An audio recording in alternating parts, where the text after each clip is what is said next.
Hello, I'm Charlie Rossiter, and welcome to Poetry Spoken Here on YouTube. We're the longest running all poetry interview podcast in existence. Be sure to subscribe to the channel so you never miss an upload. But you don't have to wait for YouTube uploads. You can also download the show from Apple Podcasts, Spotify, SoundCloud, or wherever you get your podcasts. Enjoy the show. I'm Charlie Rossiter for Poetry Spoken Here. Henry David Thoreau once said, "The poet cherishes his chagrins and sets his sighs to music. Life's better when poetry is part of it. And this podcast is your invitation to let poetry speak to you." Today we're going to be talking with Albert DeGenova. He is the author of several books, Backbeat, A Good Hammer, Postcards to Jack, and The Bluing Hour.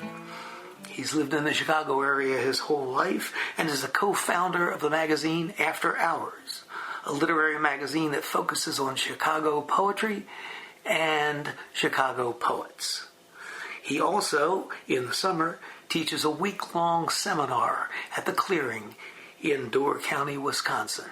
So Al, you've done these great things, and I'm really glad that you're here so we can all hear your poems. Well, I'm really happy to be here, Charlie. I think this is a great endeavor, and I'm really proud to be part of it.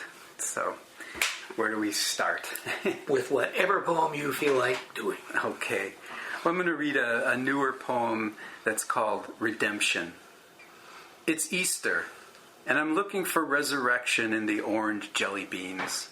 The stars have aligned this season. The movable feasts have converged for a synchronicity of faith. It's Easter, and I want to drink coffee with you sitting 2 fingers away from me. I want to read you the poem I wrote as you slept. I want to be forgiven for the toy truck I stole when I was 6 years old, forgiven by all the yous of so many dark nights. It's Easter, and I will celebrate my secret movable feast on Capri, sipping limoncello, that place of no regret. It's Easter, but it didn't rain at 3 p.m. on Good Friday as the good sisters once promised, as I so hoped it would, so needing reassurance, those youthful myths. It's Easter again, and our family rituals have changed, this year of saving loose change. I'm on the bottom rung, looking up and dragging a full trash bag. Maybe I don't need to reach the top. The gutters can stay clogged. It's Easter, and I'm placing jelly beans end to end, starting at the garage, marking a new path, 1/2 of an inch at a time. Do another one. Do another one, okay.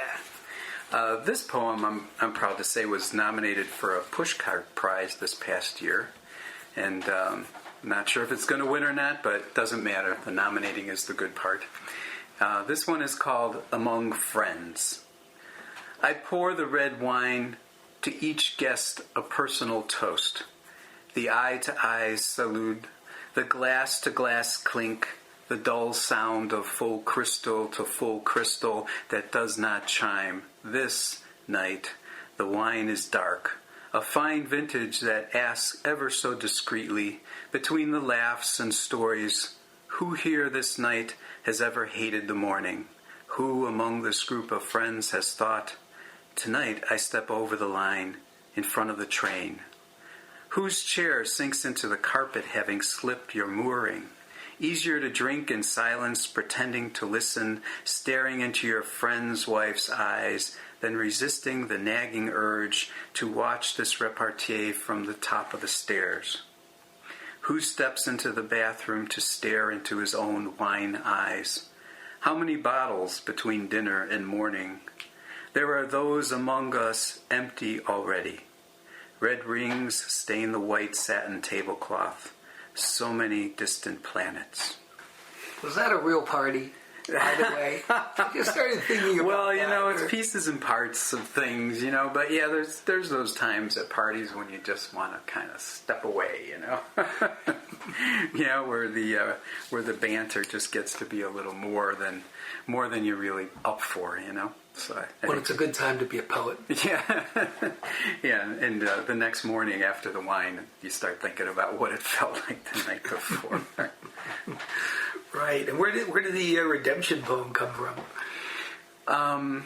Well, you know how the poems start sometimes just with a crazy idea, and the original crazy idea was, I'm looking for orange jelly beans, and I wrote that down in my notebook and said, okay, how does this work, and then I started, the other emotion behind this was just at a point when I was not working and looking for a job and feeling like I was starting over. So, you start putting all these pieces together, and it happened to be a year when the Easters all aligned. The movable feasts of Greek Easter, Western Easter, and Passover were all the same dates, so it was like everything aligned. And that's kind of where the poem started from, placing jelly beans one at a time and, making a path. Oh, that's really cool. It's an interesting bit of an idea about poetry or advice to a person who wants to write poems.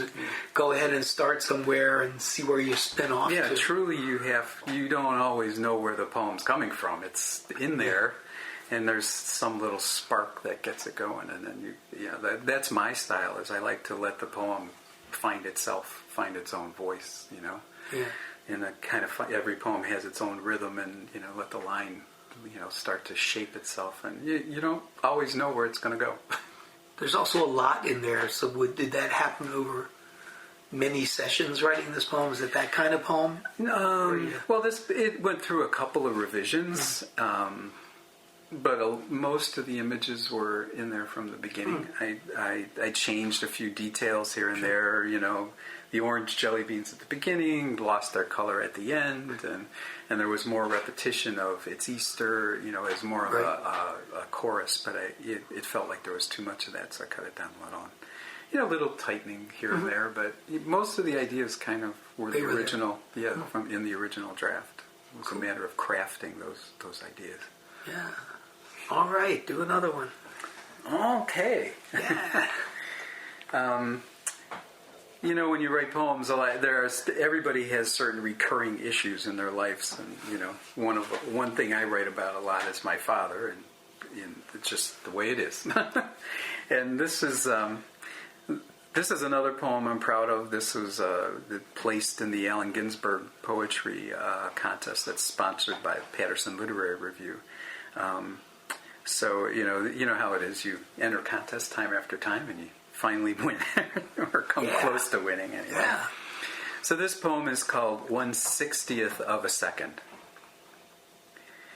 He is almost out of the frame. Maybe he is hesitating, trying not to step into the picture, leaning on the back door with one hand, the other hand in his pocket, looking down, not at the camera, not at the aging woman in the backyard of this 4-flat apartment house. He may not want to interrupt her. The woman is sitting on a simple wood bench, surrounded by potted Easter lilies and hydrangea, which she is cutting. The flower pots are decorated with foil and bows, perhaps leftovers from her church. The kitchen windows are open to let in the late spring air. She wears no sweater over her plain apron and short-sleeved house dress. She is busy, careful, focused on her work. He is young, 19 or 20, already dressed beyond the means of this simple backyard, this working-class home in 1950 Chicago. His white dress shirt hangs open, tails out of dark dress pants, sleeves rolled up. He isn't looking at his mother, or at the photographer, who is probably his older brother. She is at the center of the picture, unaware of the camera. She can't see the son who keeps his distance, waiting to walk through the frame. He could easily reach around the corner of the building and touch her. Black and white, shadow upon shadow, a frozen 1/60th of a second. What little illumination there is. He is my father. This is as well as I know him.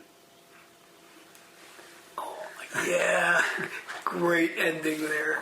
This poem was actually an ekphrastic poem. It was, and that's when you write to a piece of artwork. Well, there was a photograph that one of my cousins had found she lived next door to my grandmother, and in her mother's things, she just found this old picture. It's just a really kind of interesting picture, and so this poem was written in reaction to that photograph.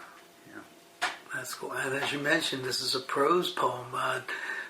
How'd you make the decision to go that way? I've been writing more prose poems these days. I think, my writing is just going to that narrative side of my brain, and it felt more like that was the right shape for this poem in order to describe that photograph, to be more in a, more prose-ish sentences, though I tried to make it feel very present tense, as if it was happening, Yeah, but you wanted to give the story of the picture. Yeah, how I saw the images unfolding in the photograph. Yeah.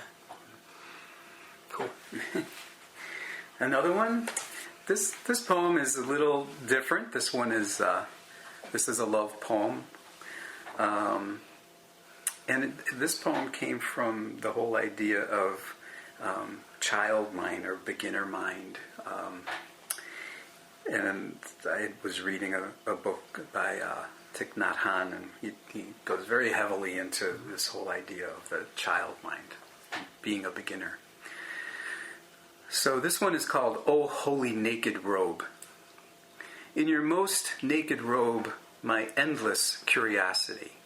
O holy, these 30 years of thick and thin hips, of the full moon of pregnancy, the blue-white pearls of nursing nipples, perfume of lavender baths, musk of garden days, full breasts, those rising suns of infinite morning, those full ladles of red wine midnight, the ebbing, flowing delta of life where I sing my blues of salvation. Naked arms cradling baskets of bread, naked hands that peel apples, the navel where tears pull the overflowing years, the stretch of smooth calf, pointing toes, their painted purple vanity, the tireless spine mapping our journey, breath of skin, a walk in sun-warmed cedars. O holy naked robe, I am a mere beginner beginning. You do nice love poems. Does your wife like it when you write love poems?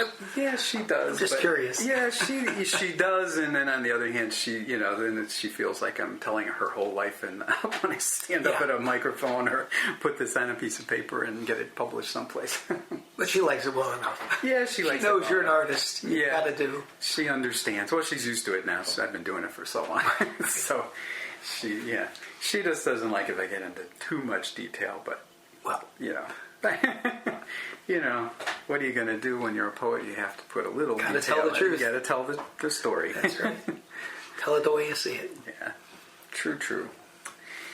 And this poem is it's just a true story. And when I wrote it, it really happened. It happened one night up in Door County, and then we were up there at Thanksgiving, and which is hunting season. The reason it's hunting season because there's deer everywhere running around, and I wrote it. I don't know if you'll notice the feel, but I was reading Hemingway at the time, and I was trying to channel a little bit of his short sentence idea.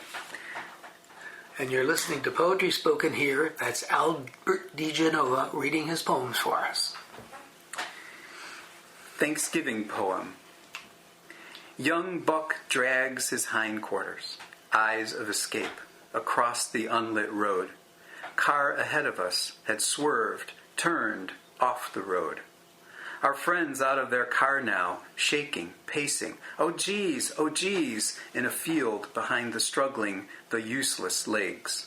Call the police, an accident, flashlight, one shot, heaving, steamy breath. Second shot to the head, silence, then policeman pulls the carcass to the gravel shoulder. Highway crew's morning pickup.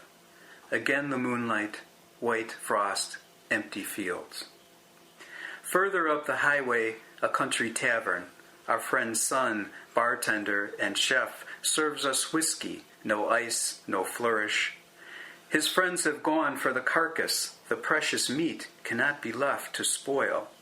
Out back, the buck is dressed, the tenderloin removed and fried with onions and carrots. A white plate is passed along the bar for sharing. Thinly sliced, dark-colored venison, one simple fork. The plate reaches us. We hesitate a moment. The taste is wild. It tastes like running. Hey, you really, an ace on those last lines. That's another one that just really hits you. Yeah, I focus on the endings. I always feel like that's where you have to leave that punch. Yeah, that's where you got to leave that stomach punches in the last lines. I remember the first time I heard you read this at a reading, and it's just, very visceral.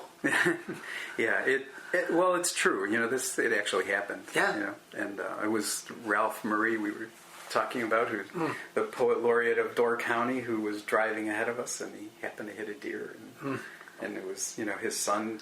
When you're a country person, you don't leave a carcass on the road. You go get it. Yeah. Especially if it's fresh and it's free. I think that's the key. Yeah, really. The key is that it's free. Sure.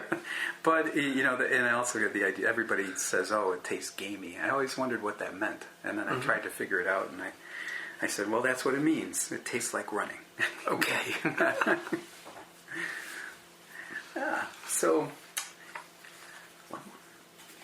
Sure. This I want to read one more poem. It's from my book, A Good Hammer. Oh, yeah, we can fit that. Maybe we'll do two more. Both from a book, A Good Hammer. This one is called Walk With Me. At 55, my knee hurts when I run. But I can walk. I can walk from here to Dallas to New Orleans, from the Coliseum to the Spanish Steps. Hold my hand. Only our shoes will be the worse for wear. Your questions are always a step ahead of me. Whisper in my ear. Let's keep walking. Only 10,000 paces from here to midnight to the breathless ancient pond. We'll listen for Basho's frog. And in this book, A Good Hammer, I make reference to Basho's frog quite often. As it's kind of a recurring image in here, and it's just that moment of truly being awake and aware. And I'll do one more from A Good Hammer. It's the title poem, and also a recurring theme in my work is father-son poems. This is A Good Hammer. Blessed are the splinters, the little cuts that never bleed, the dark blue-black fingernails. At 53, you long for more hours as a carpenter, nailing and planing, a pencil behind your ear, sawdust on your shoes, the clean, sweet smell of fresh-cut lumber in the basement, the backyard, in the new attic bedroom. Eager for that brief moment when you close the toolbox and exhale the good and strong of completion. Something your sons can sit on, climb up, or walk under. What is a marketing manager anyway? A son should see his father's work, see that a sound joint fitted in the wind will hold against rain and hail and time, should remember his father's sweat. Learn the only tool he needs, finally, is a good hammer, love he can hold in his hand. That's an interesting concept, the importance of the tangible. Yeah, things, yeah. And the idea of, I think a lot of the idea of that came from Robert Blythe's book, The Iron Giant, is it? Iron John? Iron John, that's it, yeah. And he talks about how, young boys don't, in our day and age, don't see what their fathers do for a living. They, their father goes to work, they come home, they never really know what their father does. So that's kind of where the idea for that came from. Yeah, great. Well, Al, thanks for reading this nice variety of poems, and I'm really glad you could do this. Yeah, well, thank you, Charlie. This was fun. It's a really great way to just sit and share poetry, Now we'll put it out there for a few million people to eavesdrop on us. Hopefully, yeah. We've been listening to Albert DeGenova on Poetry Spoken Here.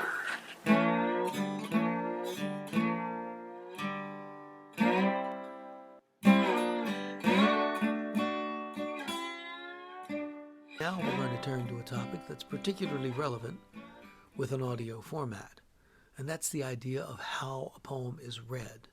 The idea that the way a poem is presented can influence how we think and feel about the poem, how we respond to the poem. I came across an example of this recently with a poem by Gwendolyn Brooks, familiar to most of us because it's often covered in school. We think of it as We Real Cool. The actual title is The Pool Players, 7 at the Golden Shovel. And I had always heard this poem as these young guys in a pool hall looking you in the face and saying, "Hey, I'm cool." But then I heard Gwendolyn Brooks talk about this poem, and she said it was, to her, a statement of presence, a statement of I am. She likened it to Kilroy Was Here. Kilroy Was Here was a little bit of graffiti character with the words Kilroy Was Here right next to it that appeared all over the world back around the time of World War II. So she didn't really hear it as in your face, but here's the way I heard it. We real cool. We left school. We lurk late. We strike straight. We sing sin. We thin gin. We jazz June. We die soon. I found a recording of Gwendolyn Brooks saying a few more things about this poem and reading it. I wrote it because I was passing by a pool hall in my community one afternoon during school time, and I saw therein a little bunch of boys, I say here in this poem, 7, and they were shooting pool. But instead of asking myself, why aren't they in school, I asked myself, I wonder how they feel about themselves. And just perhaps they might have considered themselves contemptuous of the establishment, or at least they wanted to feel that they were contemptuous of the establishment, might want to thumb their noses at the establishment, and I represented the establishment with the month of June, which is a nice, gentle, non-controversial, enjoyable, pleasant, fragrant month that everybody loves. The pool players, 7 at the Golden Shovel. We real cool, we left school, we lurk late, we strike straight, we sing sin, we thin gin, we jazz June, we die soon. That was the voice of Gwendolyn Brooks. The way a poem is read has an important influence on how we receive it and understand it. I have another example here, a poem by Kenneth Rexroth. Rexroth was a major figure in the San Francisco Renaissance back in the middle of the 20th century. He spent a lot of time translating the quiet, contemplative poems of the Japanese and Chinese poets. This poem is called No Word. The trees hang silent in the heat. Undo your heart. Tell me your thoughts, what you were and what you are. Like bells no one has ever rung.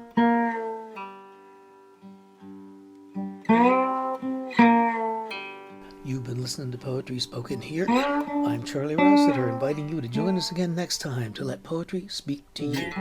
The music for today's program was written and performed by Jack Rossiter Munley. Poetry Spoken Here is more than a podcast. You can like us on Facebook at facebook.com/poetryspokenhere. Follow us on Twitter at twitter.com/poetryspokenhere. And for more about today's show and other podcasts as well as our blog, visit the website, which is poetryspokenhere.com.